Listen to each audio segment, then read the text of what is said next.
Olá, muito boa tarde pessoal, sejam bem-vindos a mais uma visão de jogo. Desta vez o jogador que vamos abordar é o jogador colombiano Richard Rios, tem-se vindo a destacar nos últimos meses no Palmeiras e existe um forte interesse entre o Benfica e dizem que também o Futebol Clube do Porto, mas pelas informações que eu fui lendo isso é falso. O Porto já não está interessado em comprar o jogador colombiano cerca depois da janela de transferências do Mundial de Clubes, porque o Palmeiras apontou para os 30 milhões e o Porto acho que não estava disposto a dar 30 milhões pelo Richard Rios em especial.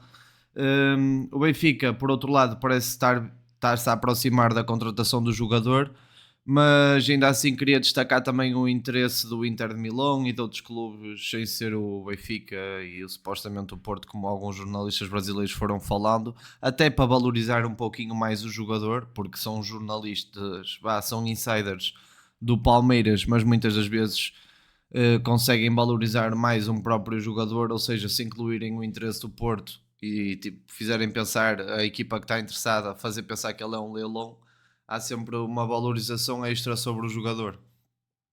Passando agora para as suas características e a maneira como é que ele joga no campo, ele já é um médio centro, um médio defensivo, que gosta de utilizar muitas vezes a função de mesala, ou seja, vai para a zona do lateral direito e constrói a partir dali. Os seus pontos fortes são, sem dúvida, a sua bravura e intensidade que mete em cada lance, a condução de bola e o perfil físico. Porque ele no perfil físico, pelo menos na Liga Brasileira, destaca-se sempre de todos os seus colegas e de todos os adversários.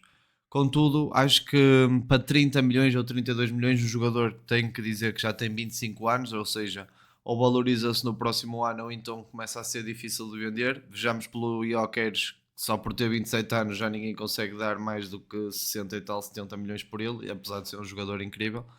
E é ponta de lança, ou seja, um médio.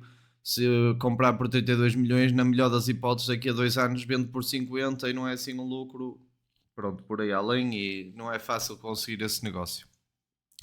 Os aspectos a melhorar são, por muito que muitas pessoas achem o contrário, porque ele teve formação de futsal, porque ele, pronto, às vezes tem uns momentos bons durante o jogo, mas são momentos inconsistentes, ou seja, tanto faz uma jogada boa, conduz bola, liga-se com os colegas e faz a equipa ganhar muitos metros facilmente, como também tem uma ação desmedida, ou entra de primeira defensivamente, ou então domina mal a bola, apresenta uma má recepção de bola e os adversários rapidamente ficam com a bola, recuperam-lhe a bola, ou seja, mesmo no jogo contra o Porto, o Mora e outros jogadores conseguiram iludi-lo com muita facilidade, onde ele começou a ganhar mais impacto no jogo. Curiosamente, foi nos minutos finais, a partir dos 70 minutos, que foi quando os jogadores do Porto ficaram sem pernas, e o Richard Rios, que tem pulmão, tem fibra, lá está, tem um perfil físico destacável, acaba por se destacar ainda mais quando os jogadores adversários estão em baixo de forma e estão em pré-época.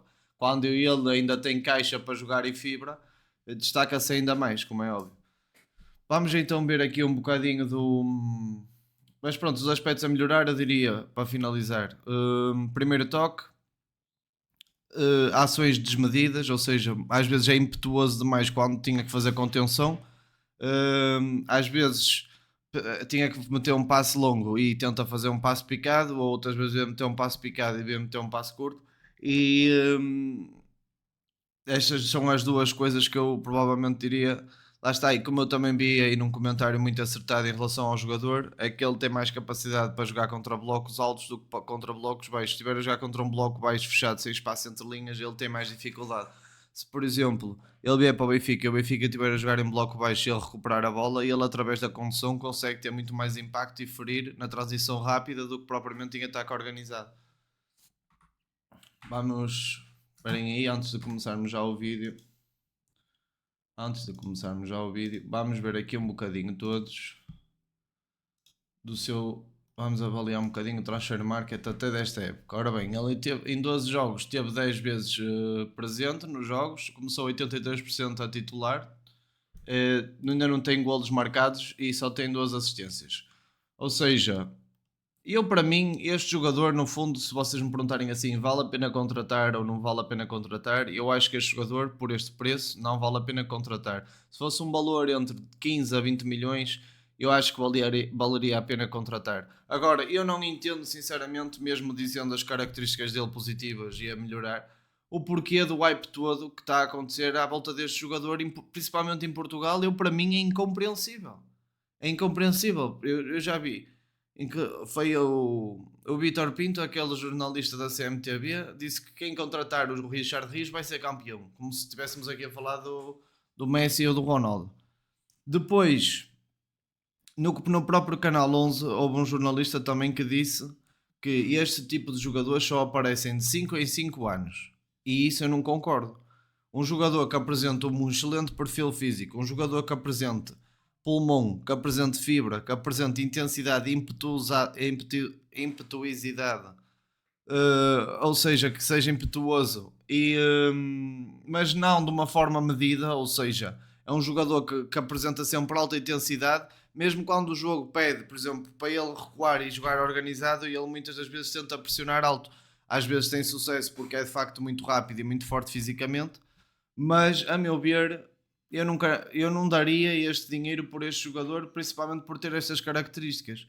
Eu acho que um jogador que seja muito mais técnico, tático e que consiga pensar o jogo e seja mais inteligente e se estiver ali cerçado no perfil físico, eu acho que sim, que vale a pena dar dinheiro assim por um jogador.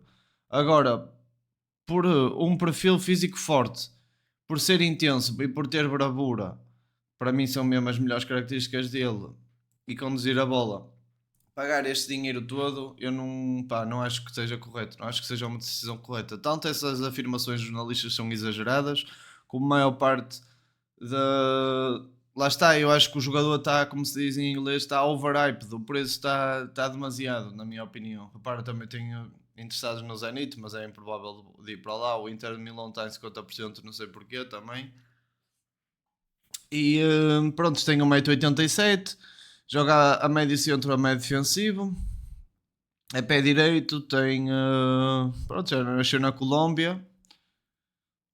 O que é que podemos ver mais aqui? Lá está, para o preço que custa um jogador, um médio que nem tem golo, para mim é um bocado. Pá.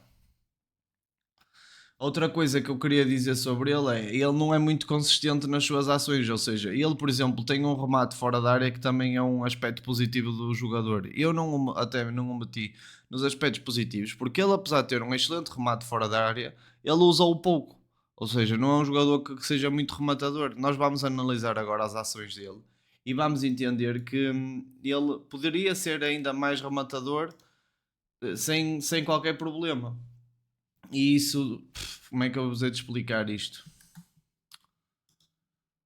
Um jogador que, em vez de usar as suas características principais e conseguir ter impacto no jogo, consegue ser inconsistente, ou seja, tanto faz uma ação boa como faz uma ação má, não me consegue dar a pensar que é um jogador de 30 milhões. Pronto, para mim tinha que ser muito mais consistente. Aqui estamos a definir a linha de pressão da Argentina, como vocês podem ver, contra uma equipa mais organizada e sem espaço nenhum entre linhas. Reparem aqui neste frame que eu tirei, bastante bonito. O que acontece é o seguinte: a distância entre o ponta de lança e o central é para aí 2,5 m. O que é que acontece? O ponta de lança está fora de jogo porque um passe que entra no ponta de lança, o central sobe, repara-lhe a bola. O que é que acontece? O portador da bola também está com um jogador ali cerca de 3 metros, mais coisa, menos coisa. Então o Richard Rios, se fosse um jogador, lá está, ofensivamente, que desequilibrasse mais, fosse mais impactante, o que é que ele faria? Já que ele tem o físico tão bom, pegava, conduzia a bola para aqui para a direita e ganhava espaço até aparecer o apoio do extremo. Mas ele, nestas situações, tende muito a jogar para trás. Aqui nós, o que é que eu queria destacar nesta ação é que ele é muito pressionante, como podem ver aqui, muito rápido, mas através de 2, 3, 4 toques, a equipa da Argentina saiu da zona de pressão e a pressão que ele fez foi basicamente, não teve impacto nenhum no jogo. Aqui reparem, é o que eu estava a querer dizer há bocado, ele posiciona-se muitas das vezes ali como lateral direito, que é quando está a usar a função de Mezzala sendo médio centro. Aqui a Colômbia a pressionar alto e bem posicionados os 4 jogadores fizeram recuperar a bola no último terço do campo. Richard Rios, aqui a sua condução e a sua visão de jogo no último terço do campo e a utilizar um passe que poderia ter sido um pouquinho com mais força, mas nem é uma coisa que eu acho má. Aqui o Tiago Almada, lá está, reparem bem a diferença aí entre o jogo da Argentina e o jogo da Colômbia. A Argentina consegue meter homens dentro do bloco da Colômbia, por mais que esteja fechado, tem um, dois, este também não conta que está a 2,5 metros do homem, mas tem sempre aqui o Messi que oferece linhas de passe dentro do setor adversário. Aqui mais uma vez, vocês reparem bem, ele é super impetuoso, tem bravura, mas muitas das vezes, mesmo contra perfis físicos mais fracos que o dele, ele ou faz a falta, como vocês viram aqui, ou então entra de primeira e depois o adversário consegue passar por ele com facilidade, como vimos no caso do Mora, e há outros lances aqui contra equipas até da Liga Brasileira, em que conseguem passar por ele com alguma facilidade, porque ele é muito impetuoso, vai muito rápido e acaba por entrar de primeira contra os adversários. E um adversário que seja dotado tecnicamente, aqui a entrada dele também tem entrada na grande área, é o que nós chamamos de um box-to-box, este jogador, é o chamado box-to-box. Vocês reparem bem aqui, o espaço está na frente, o lateral direito provavelmente queria se projetar na frente e ele bastava meter a bola aqui a vir com o efeito para trás.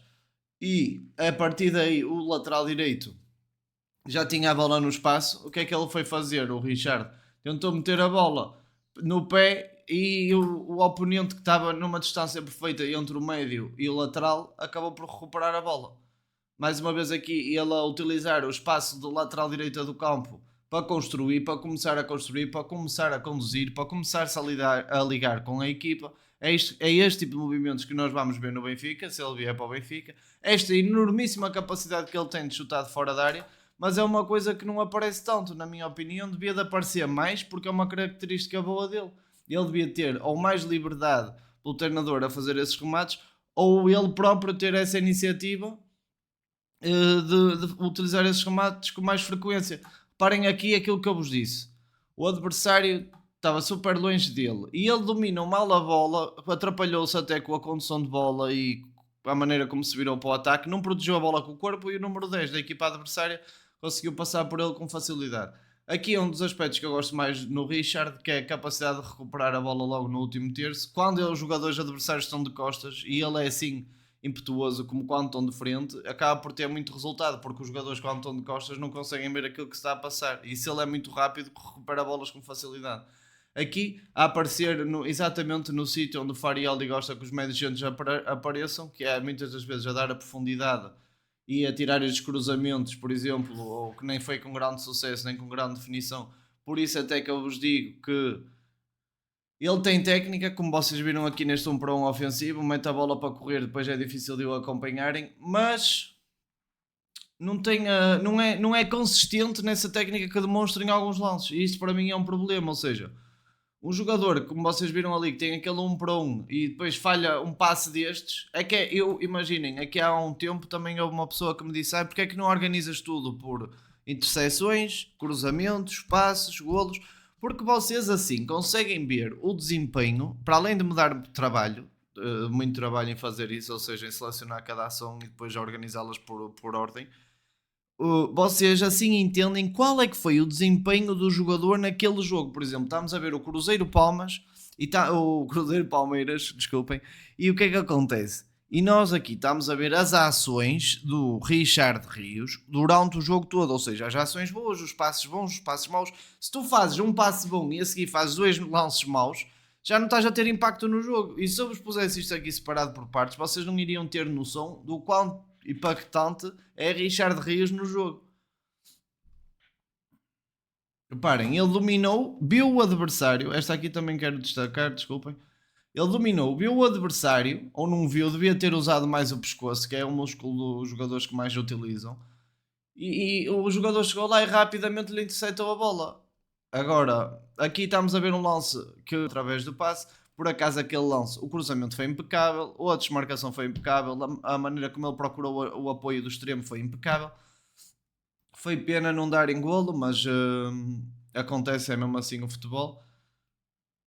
Se ele conseguisse trazer esta consistência que nós vimos neste último lance, 1, 2, 3 toques, ganhar 50 metros à equipa adversária, ou por exemplo, como aqui que conseguiu entender onde é que estava a pressão, o lado da pressão adversária e circulou rapidamente para o lateral oposto, aí estaríamos a falar de um jogador incrível. Mas lá está, se eu for jogar contra ele, eu já sei que ele vai ter ações durante o jogo que não vão ser negativas. Por exemplo, aqui Isto é uma abordagem que não se tem. Reparem bem, está um 2 para um 2 para um defensivo. Ou seja, está o número 15 com o número 6 do Palmeiras. Ou 8. O que acontece é que este tipo de abordagem, isto é de um juvenil. Esta abordagem é de um juvenil. Tu aqui tens de fazer contenção e a bola tem que ficar à tua. Não há hipótese. Tu és a cobertura defensiva do 15. E ele fintou o 15 e tu depois não conseguiste tirar a bola. Não fizeste contenção. Isto não faz sentido.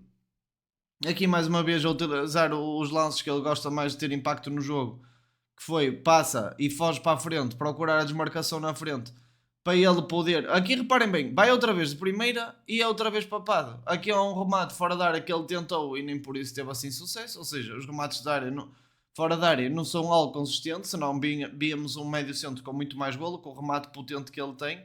Agora, este tipo de ações, que é ações que o Farielli também gosta nos médios centros, são ações que nós vemos muitas vezes no Richard Rios e são ações que eu gosto de destacar porque lá está, são consistentes. Essas sim são consistentes. A maneira como ele aparece a mesala e a maneira como ele aparece a fazer movimentos de ruptura, isso sim é consistente no jogador colombiano. Aqui, esta recepção já lhe estragou a jogada porque dominou a bola para dentro, tem o segundo jogador adversário a pressionar. E o que vai acontecer aqui é que vai perder a bola junto da grande área dele e não pode. Ou seja, ele tinha tudo para definir com muito mais qualidade. Aqui, reparem bem onde é que está o espaço. O espaço já está aqui nas costas do defesa que o está a pressionar, ou do médio que o está a pressionar. E ele tinha que dominar a bola, ou para cá, para dentro, e passar a bola. Lá está, isto é o quê? E ele não é aquele jogador que a bola, antes de chegar aos pés, ele já sabe o que fazer com a bola. Por isso é que falha tantas recepções, por isso é que mete-se às vezes em apuros, como nós vemos aqui neste lance. Isto é meter-se em apuros. Vamos supor que isto agora ele está a jogar no Benfica e isto é contra o Porto no Dragão e o Porto recupera aqui a bola. Isto é super perigosíssimo, não pode acontecer. É por isso que eu digo que os jogadores, tanto do Porto como do Benfica, como do Sporting, têm que ser jogadores que sejam consistentes, muito mais no meio campo. Basicamente é isto. Nós falarmos em comprar um jogador de 30, 35 milhões, se for consistente, está bom. Se nas características dele, componentes dele, se for um jogador consistente, não há nada a dizer, ninguém tem nada a dizer. Agora, se não forem jogadores consistentes, por exemplo, quando me falaram no Tiago Almada, eu achei mesmo que ia ser um jogador bom, apesar do preço. Agora, o Richard Rios, acho que está um preço exagerado para a qualidade do jogador. Pronto, basicamente é isso. A minha opinião sobre o jogador colombiano basicamente é esta. Muito obrigado pessoal por assistirem a mais um vídeo. Um especial agradecimento ao Rodrigo Marques e Silva e ao Araújo, o meu grande amigo. E fiquem bem, tenham a continuação de um bom fim de semana e fiquem por o canal porque vamos ter um vídeo em breve das possíveis já saídas oficiais e dos próximas visões de jogo, talvez sobre o Javi Garcia e aquele jogador o Cauê e muito mais, o Pablo Rosário, por exemplo. Vamos analisar muita coisa em breve, fiquem juntos.